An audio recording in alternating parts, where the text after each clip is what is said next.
आज जिस मौजू पे मैंने बात करनी है वो रिसेंटली आपने देखा होगा कि इस्लामाबाद में सरकारी मुलाजमीन ने एहतजाज किया।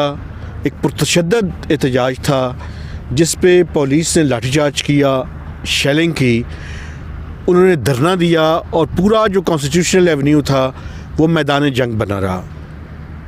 फाइनली हुकूमत ने मुज़ाकरात किए, एक मिनिस्टर्स की कमेटी बनाई गई। मिनिस्टर्स की कमेटी में मिनिस्टर फॉर फाइनेंस शामिल नहीं थे, उसमें इंटीरियर के मिनिस्टर, डिफेंस के मिनिस्टर और एक और मिनिस्टर थे। वो 3 मिनिस्टर कमेटी जो है उन्होंने जाके उनसे मुज़ाकरात की और फाइनली एक 25% डिस्पैरिटी रिडक्शन अलाउंस एग्री किया, जो कि 1 मार्च से जिसमें इम्प्लीमेंटेशन शुरू होगी। अब ये डिस्पैरिटी अलाउंस इस बात की गमाज़ी करता है कि हुकूमत पाकिस्तान ये समझती है कि सरकारी मुलाजमीन की तनख्वाहों के दरमियान बहुत ज़्यादा डिस्पैरिटी है। हुकूमत के कुछ महकमे और कुछ इदारे ऐसे हैं जो डबल और ट्रिपल तनख्वाहें ले रहे हैं। कुछ इदारों की तो शायद जस्टिफाई की जा सके, लेकिन कुछ इदारे ऐसे हैं जिनकी कारकर्दगी को सामने रखते हुए बिल्कुल जस्टिफाई नहीं किया जा सकता। मसलन नैब को डबल और ट्रिपल तनख्वाहें मिल रही हैं। कारकर्दगी देखें तो कोई केस जो करप्शन का है वो जितनी दिलें बातें करते रहे, कुछ भी जो है वो रिकवरी उस अंदाज में नहीं हो सकी। FBI की कारकर्दगी के ऊपर भी सवालिया निशान है। हालांकि पहले 7 माह के दौरान FBI ने अपना टारगेट अचीव किया है। इसी तरह प्राइम मिनिस्टर सेक्रेटेरिएट और प्रेसिडेंट का जो अमला है, सेक्रेटेरिएट का जो अमला है, उनकी तनख्वाहें भी डबल हैं। वो भी देखने की ज़रूरत है कि क्या वो जस्टिफाइड है या नहीं है। लेकिन जो आम मुलाजमीन है वो कहीं कुचला जा रहा था, उसकी हालत बहुत बुरी थी। पिछले 3 सालों में उनकी तनख्वाहों के अंदर किसी किस्म का इजाफा नहीं हुआ था और इन्फ्लेशन जो है आपको पता है डबल डिजिट रही है।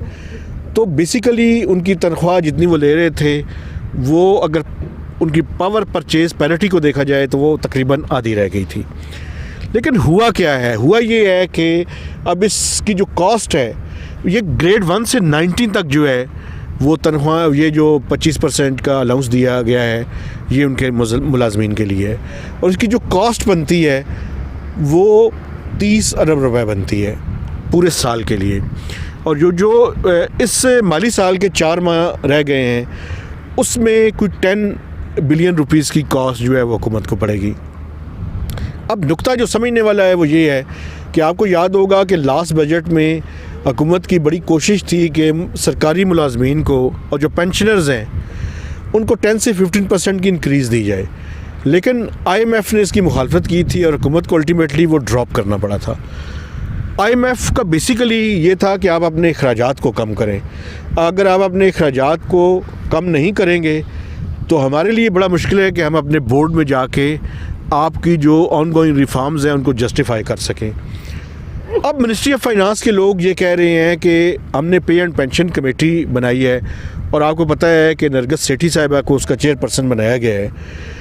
तो वो कह रहे हैं कि हमने IMF को कहा कि अगले साल हमारी मजबूरी है कि हम सरकारी मुलाजमीन को एक सब्सटैंशियल इंक्रीज़ दें। लेकिन ये जो एहतजाज हुआ और हुकूमत मजबूर हुई और ऑल ऑफ सडन उनको ये 25% अलाउंस देना पड़ा है, ये उन सरकारी मुलाजमीन के लिए तो बहुत अच्छा है। लेकिन जो मिनिस्ट्री ऑफ फाइनेंस और हुकूमत पाकिस्तान के निगोशिएटर्स हैं जो IMF से प्रोग्राम को रिवाइव करने की बात कर रहे हैं, उनके लिए ये दर्द सर बन गए हैं और उनकी क्रेडिबिलिटी जो है वो एट स्टेक आ गई है। अब देखना ये है कि IMF इस सारे मामले में कैसे बिहेव करता है।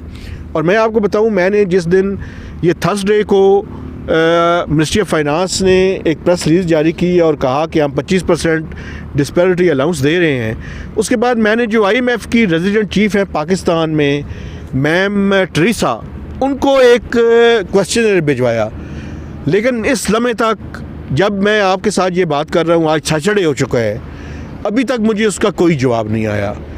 तो ये शो करता है कि all is not okay on IMF front. अब देखना ये है कि क्या IMF का प्रोग्राम फिर ख़तरे में चला जाता है या IMF, हालांकि मिनिस्टर फॉर फाइनेंस ने पिछले दिनों में दावा किया था कि IMF का प्रोग्राम जल्द रिवाइव हो जाएगा।